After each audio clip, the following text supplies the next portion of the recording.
তো দেখো বন্ধুরা, আবার একটা নতুন রেসিপি নিয়ে তোমাদের মাঝে চলে এলাম।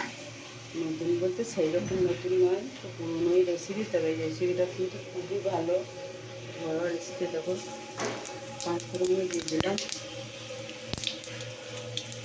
আর এদিকে দেখো আলু কেটে রেখেছি। আর এদিকে দেখো সয়াবিনটাকে আমি একটু সেদ্ধ করে নিয়েছি। তা তোমরা দেখতে থাকো। দেখো তেলটা হয়ে গেছে। আচ্ছা,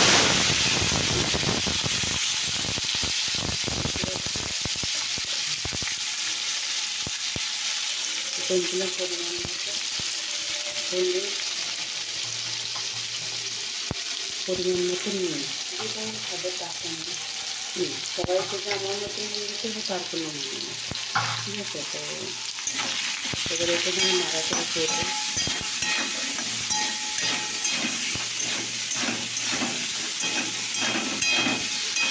নাড়াচাড়া করতে হয়। তো দেখো এখানে জিরে গুঁড়ো, লঙ্কার গুঁড়ো, ধনিয়া গুঁড়ো, এবার একটু জল মিশিয়ে এটাকে ভাজা ভাজা হয়ে গেছে। তো দেখো আমি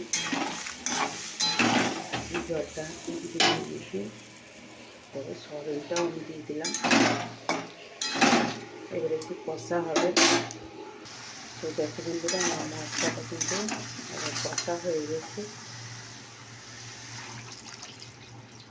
জল দিয়ে দিলাম। আর এই দেবো পটল আলুর তরকারি, সেটা এটা সেটা হবে।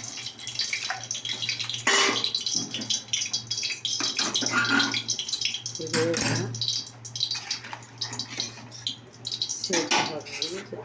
আমি ঢাকা দিই। তো দেখো এইদিকে আমি কড়াইয়ে তেল চাপিয়েছি। আর দেখো পাঁপড় ভাজবো।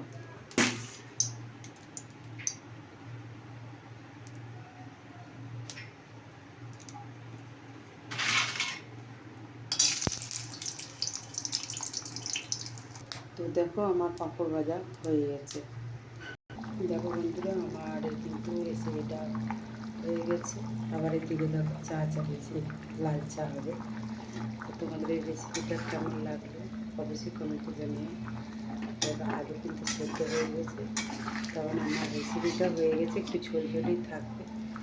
কারণ ডাল তো করিনি, তার জন্যে ঝোল ঝোল মাখিয়ে ভাত দিয়ে খাওয়া হবে, তার জন্য করেছি। আর পাঁপড় ভাজা থাকবে তার সঙ্গে, ব্যাস। দিয়ে আবার চাই কি তোমরা এরকম ঘরে বানিয়ে খেয়ে দেখতে পারো যে কেমন লাগলো, অবশ্যই কমেন্ট করে জানিও।